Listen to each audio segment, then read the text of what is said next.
Max Scherzer's your guy, dude. What he does extremely well is his drive leg mechanics. So you can see, right, as he comes down from leg lift, there's energy to be had. Boom, he sticks it. Now there's components that we can do with our torso, our glove side, our lead leg, right? Lead leg goes out to counterbalance, glove side can counterbalance our weight, all these things. But this is what he does, is he possesses authentic ownership on the mound of that single leg stability. This is where it gets freaking great, dude, because right now, yeah, you know, you don't have that true drive leg stability, and it's crazy to see what your body does to compensate, right? So like if you don't have the stability of it, then your drive phase, so the moment when you descend until the moment your lead foot hits the ground, that's your drive phase. Your drive phase now is like trying to generate momentum, and it's trying to generate energy, and you can see that your lead leg, it's going to over rotate. Right? So there's that collapse of the drive leg, and now your lead leg over rotates, and now you have this big misdirection. So what that is, dude, is without the stability component, now your brain is trying to find another area to generate energy because it knows it lost it. And this is what's so fascinating about, like, as soon as I read your long toss was 300, which is 90 out of the hand, I knew that it's a stability aspect of the drive leg. Unauthentic stability, I'll include stuff on this in the report. It's like when we do a long toss or a pull down where we shuffle or run into a throw, we amplify the requirement of stability. You're essentially like unauthentically stabilizing your drive leg because you slam it down, right? So there's that shock absorption aspect when you slam it down. But watch what happens, dude. Now, like, boom, your stability is there. Watch the movement clean up. And your ankle everter too. So like your ankle everts. It doesn't necessarily like rotate like most people. So when you do a shuffle throw, run and gun, pull down, you slam that drive foot down, dude, like look how much better your drive leg mechanics are. And the fact that now look how much more linear you are when you anchor down. Holy smokes. Boom, you showcase stability of the drive leg, your direction cleans up. And your pull down throws are probably a lot harder. Your long toss throws are a lot further, like all these things, dude. So it's like, okay, well then what? Well, we need to possess authentic stability of that drive leg. So when we descend, we can absorb, produce, store, and now we don't have to throw off. Again, the misdirection as well on a slope is also because of your cervical rotation, I'd say. So our eyes are huge, dude. Like if you're not able to see, and I know this is more of a subconscious thing that you don't really consciously notice, but if we aren't able to see where we're trying to disperse this energy, as you can see, like your eyes are at this camera right here, right? What's going to happen is your brain is too smart and too adaptable to just succumb to that. It's going to then over rotate and force a fly, like you said in the PDF, like that pop, just to pick up, just to lock in back on your sights where the target is, dude. So that's why I said, like, the exercises you do, the way you train, the movements that you do every single day, right? Like they matter, dude. If we don't possess the full cervical rotation, right? And mine sucks, dude. I sit at a desk, but like chin to the left shoulder, then these things are going to happen, right? Like watch all of these guys, dude, at the highest level. Like Ben Joyce is incredible. Lifts, angled momentum, descends down, uses the slope, stabilizes, right? And then now as that snaps, right?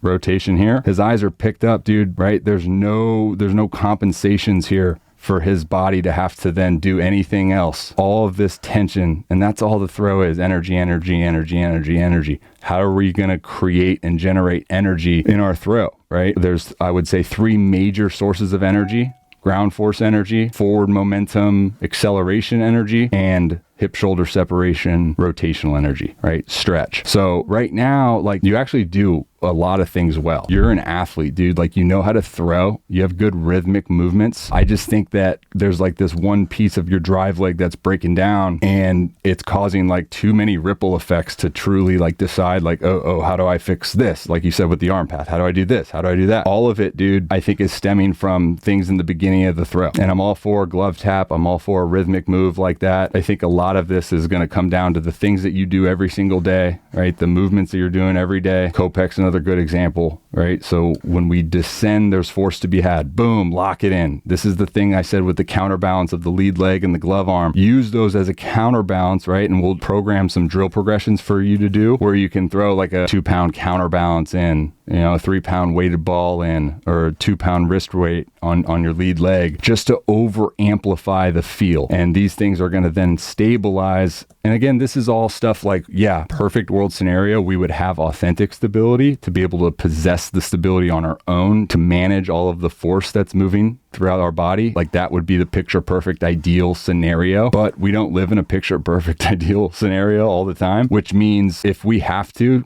we check the ego at the door, I should probably throw more with a counterbalance in my glove because I don't possess full cervical rotation or trunk stability, right? So then your body and brain connect and go, oh, we have the stability now because you're overloaded the front side, you're overloading the contraction, right? All these things. So then your movement cleans up, and we're just a byproduct of all our movements that we express. So once your movement cleans up with a counterbalance or stuff like that, then movement patterns carry over. And although we are going to train to express those movements on our own, for the time being, when we do get our throwing in, dude, like, make sure we hammer the specific progressions that influence the best throw. Again, full cervical rotation, dude, retract, rotate, anchors down, stretched out of his mind. He's an everter, right, as well, you can see. And then freaking boom, go get it.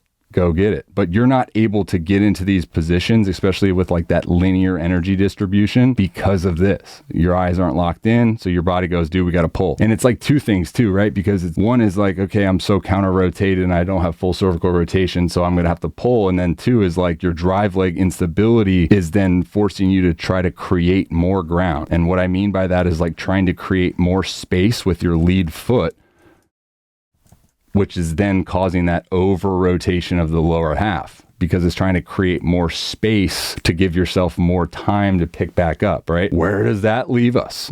So descend, there's force to be had, boom, counterbalance the lead leg, counterbalance with the glove side. This allows him to hinge, lock it in, boom, create stretch, lock, boom, throw. Oh man, it's so easy. Not.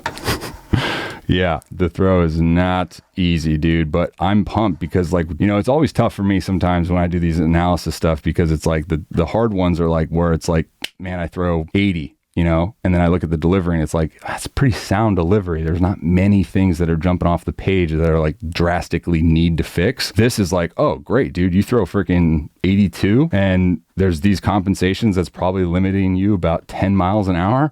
That's great. I say that knowing that it's going to be a lot of work, dude, but I think we have a really good idea for how to progress like super intelligently, right? We fix the drive leg, the drive foot. I'm going to include a ton of context in the report, man. My biggest encouragement is like, simplify it, okay? At the end of the day, athleticism in your throw is going to trump all. The way that we obtain athleticism in the throw is simplicity in the mind. Right? We can't have all of these complex thoughts arise in our mind and then expect our bodies to just flow rhythmically and athletically. And I know that from personal experience. I was very restricted at points in my playing career because I was trying to think of so many different things. It's not about thinking of the movements you're trying to do. It's just about, during the time in which you're not competing, doing the appropriate movements each and every day to then carry over to when we get into the game. This goes off. Our body says, we got it. These are the movements we've been training. Babe. Authentic stability of the drive leg is going to give you a better ability to manage and handle these forces, which is then going to allow your direction to become more linear. It's probably going to clean up your arm path too, because a lot of times I have clients that have unstable drive leg, and it's like their arm path is so inconsistent because the timing of their drive phase is so inconsistent, But the fact that you can sit here and show me this pull down video, dude, where it's like, oh, when you just have, an unauthentic form of force, which is like, we obviously don't slam down when we pitch, then your direction cleans up because now your body goes, hey, we're stable. What's up, dudes? Your boy, Robby. Thank you for watching that video. If you're interested in booking your own analysis, be sure to click the link that you see right there on the video screen. It will tell you everything you need to know about booking an analysis with me. And if you have any further questions for me, be sure to check out the description of the YouTube video you just watched for a link to contact me directly. Much love, guys. Until next time, talk to you later.